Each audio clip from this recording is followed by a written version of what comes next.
Sebenarnya apa yang telah aku perbuat sampai melihat demit Steve yang semakin membusuk itu dengan kepala patah tapi masih menempel dengan lidah menjulur dan berhiaskan liur-liur darah serta mata yang melotot.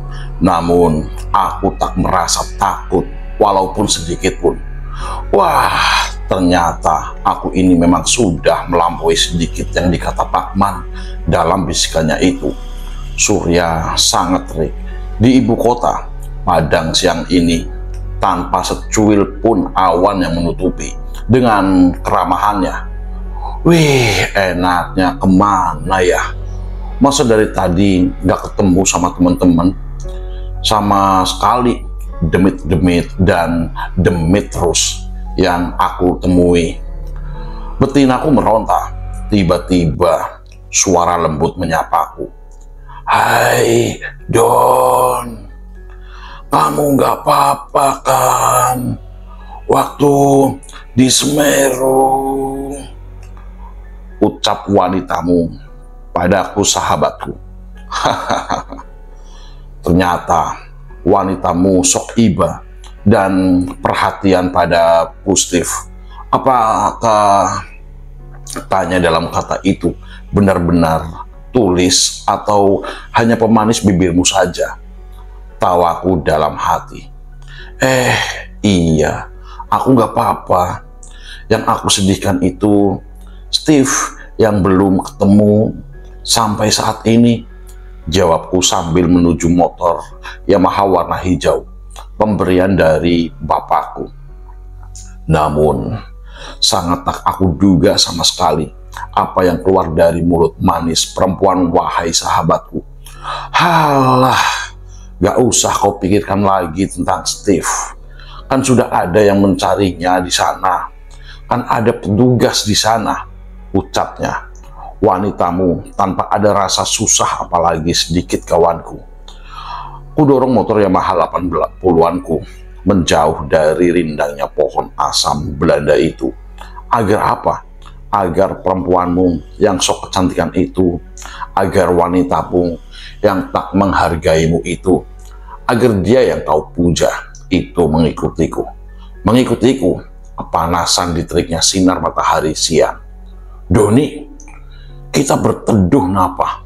Panas banget di sini tahu, ucapnya penuh rengkaan manja yang menjijikan buatku.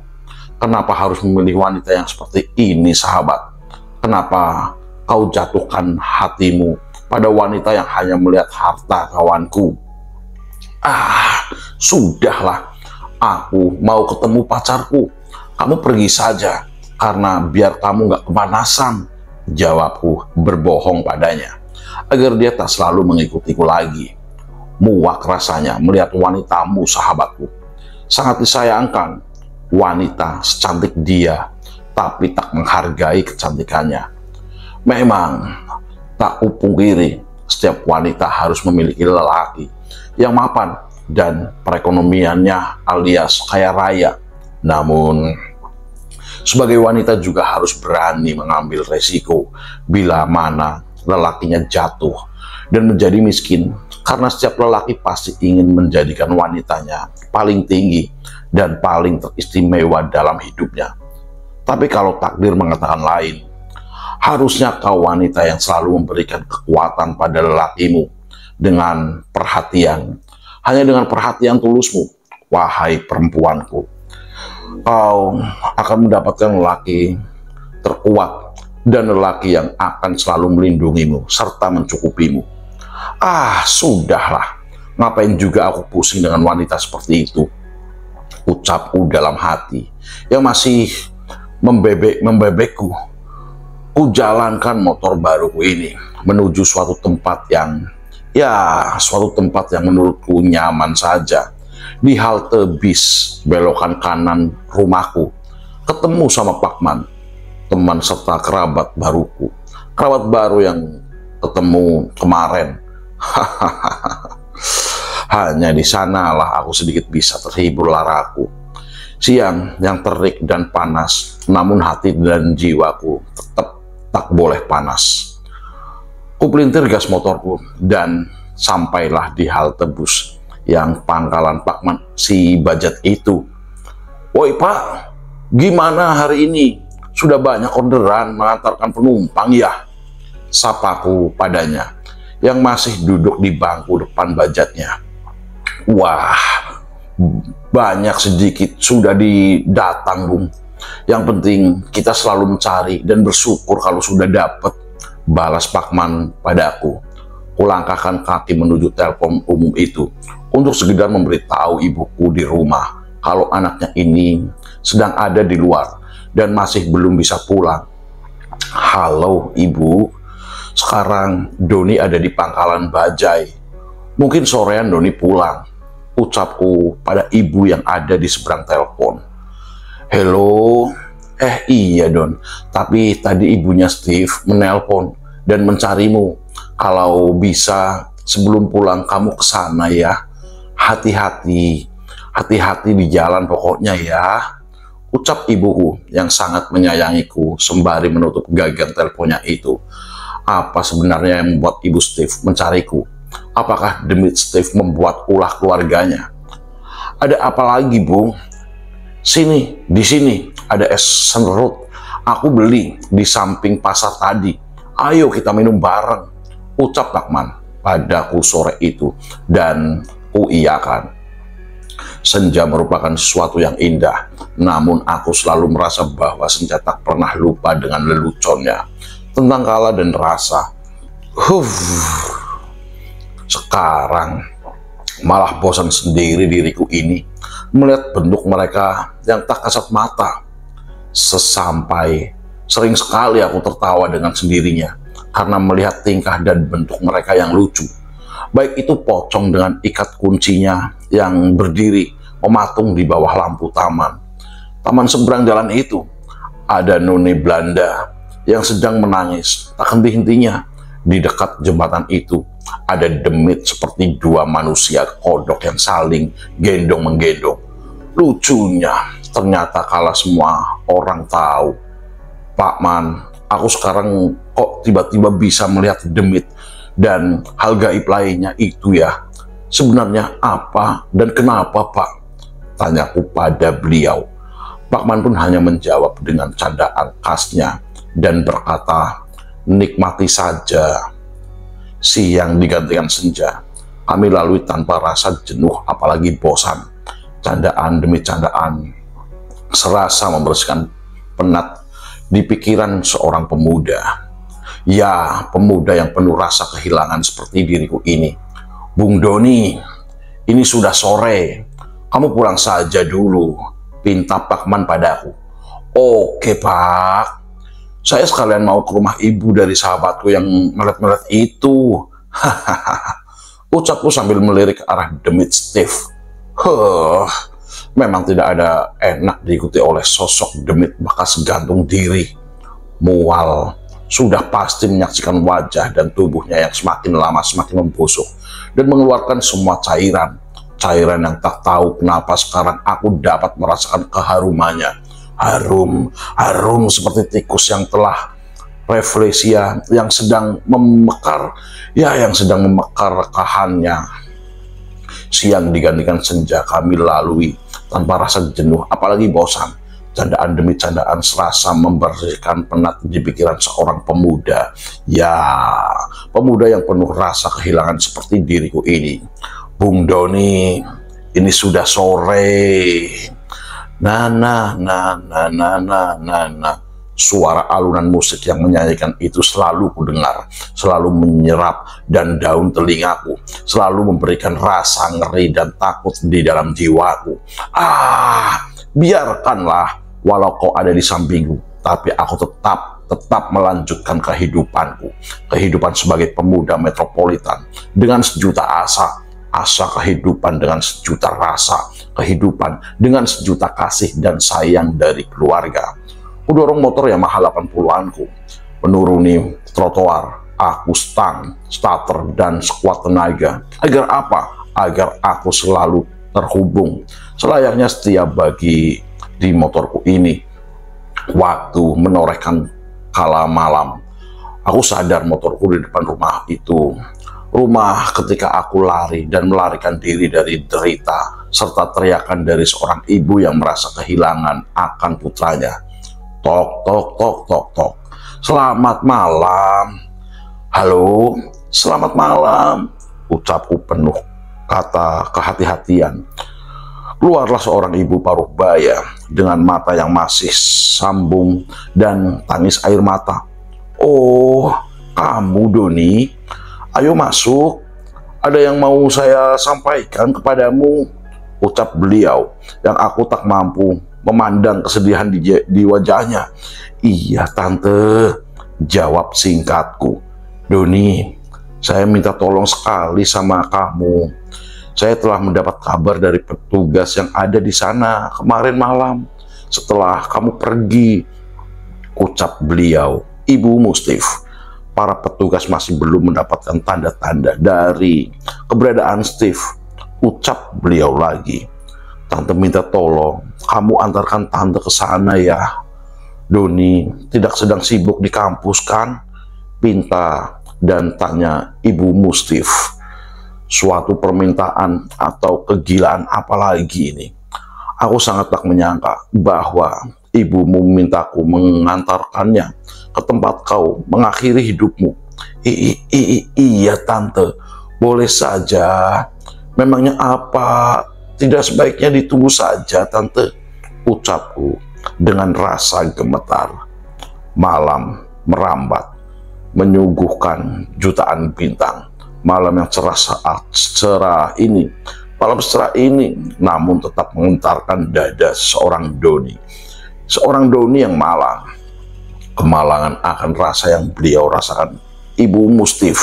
Tadi subuh, tante juga bermimpi Steve ada di situ.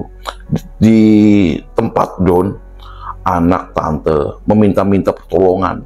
Namun tak ada yang menolongnya, ucap ibu Steve kepadaku sambil menyeka air matanya.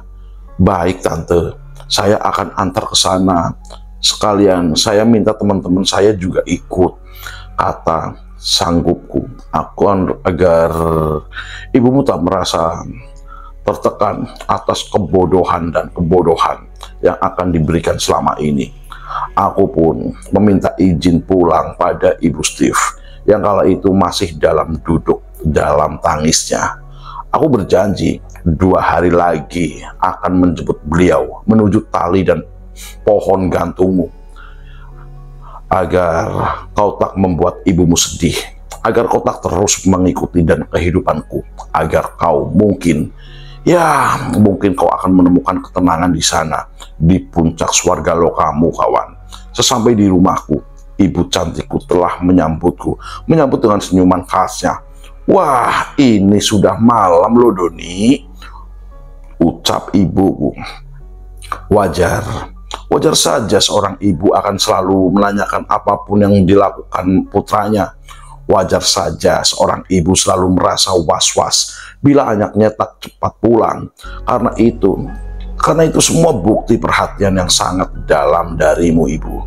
Cantikku, ibu cantik, padaku, dariku, anakmu.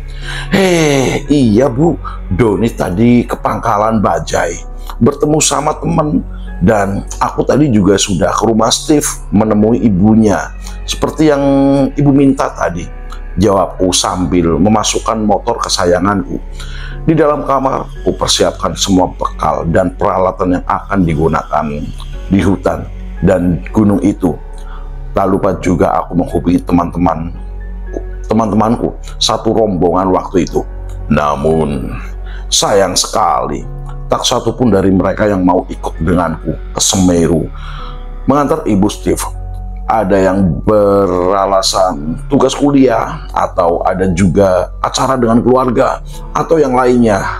Aku sadar dan aku mengerti kenapa mereka tak mau. Dan aku yakin tak ada satupun alasan selain ketakutan mereka saja. Namun, aku juga yakin mereka memberikan alasan lain karena rasa sungkan padaku dan Mama Steve waktu itu. Namun bagaimanapun juga aku menghormati keputusan dari masing-masing alasan yang sudah mereka utarakan padaku. Tak lupa juga, aku meminta izin kepada ibuku agar beliau selalu mendoakan aku dalam setiap langkahku menuju suatu tempat dengan suatu kesedihan tersendiri pada diriku ini. Tumben, kamu tak semangat gitu, Don. Padahal yang ibu tahu, setiap mau naik gunung, pasti kamu seperti prajurit mau perang. Ucap ibuku sambil mengelap meja dapur kami. Bagaimana hati ini tidak sedih? Di sana aku juga tak mengerti akan terjadi apa, bahkan akan bertemu dengan siapa saja. Aku tak mengetahuinya. Sungguh, perjalanan tersulit bagiku yang hanya pemuda penuh kebohongan. Kebohongan dan kebohongan, Steve. Ya, jelas saja Doni nggak semangat, Bu. Orang ini acaranya bukan senang-senang, melainkan mengantar Ibu Steve, dan pasti akan ada drama tangis dan tangis lagi. Jawabku sambil menyuguhkan muka masamku. Sebelumnya aku juga teringat oleh salah satu teman waktu berada di Semeru. Iya, aku ingat oleh Patricia itu, salah satu pendaki wanita dan mahasiswi dari Semarang. Aku mencoba membuka buku catatanku. Siapa tahu aku menemukan alamat yang diberikannya waktu itu, waktu berpisah di terminal bus itu. Kupilah satu persatu halaman buku catatanku. Dan, wah, ternyata bukan hanya Patricia dengan alamat Semarangnya. Alamat Semarangnya saja aku dapatkan. Aku juga mendapat nomor telepon rumahnya. Aku juga menemukan alamat dari Suko. Siapa tahu dia juga mau membantuku dalam perjalanan ini. Namun, aku tak menemukan nomor teleponnya. Biar nanti aku cari nomor telepon Suko dari buku kuning itu. Yellow Pages Book dari perusahaan telepon negara. Pasti menyantumkan bila memang rumahnya memasang telepon. Dengan hati yang dak-dikduk, aku mencoba menelpon Patricia di Semarang sana. Halo, jawab dari seberang. Halo, ini dengan Doni, Jakarta. Bisa bicara dengan Patricia, ucap dan tanyaku pada suara di seberang. Iya, saya sendiri, saya Patricia, balasnya. Wow, merasa mendapatkan es cincau di penasannya gurun. Wah, panasnya gurun Sahara waktu mendengar suara itu. Aduh, Patricia. Gimana kabarnya Patricia? Kamu ingat kan sama aku Doni. Kira-kira bisa nggak ketemu lagi? Ucapku dengan kegugupan hakiki.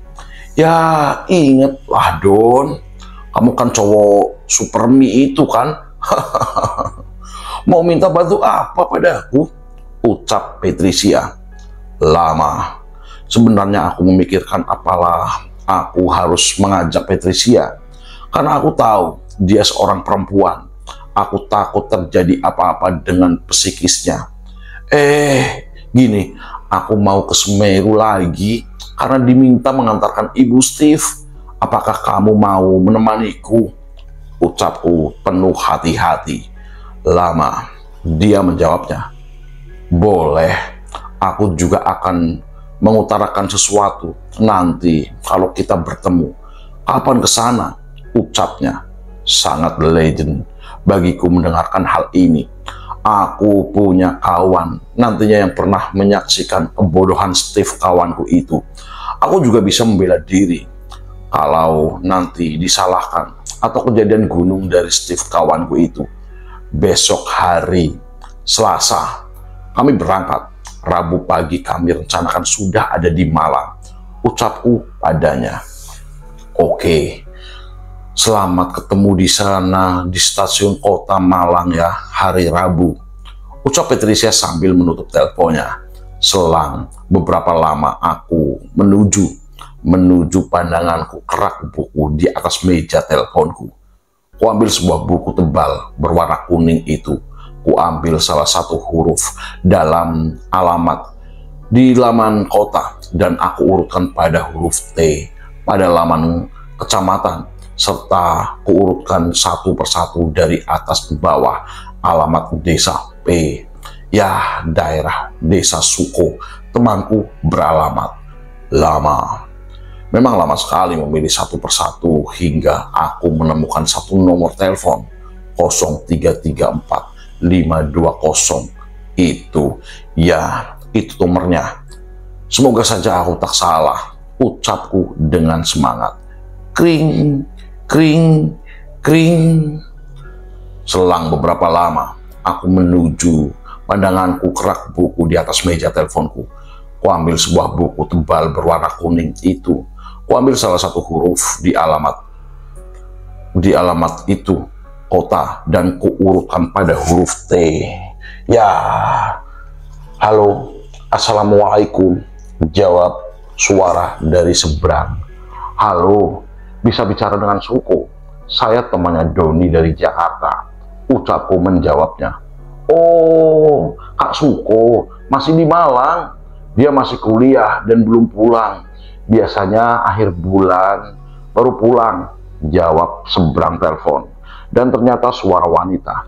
Bisa minta telepon indekosnya kalau boleh, ucapku lagi.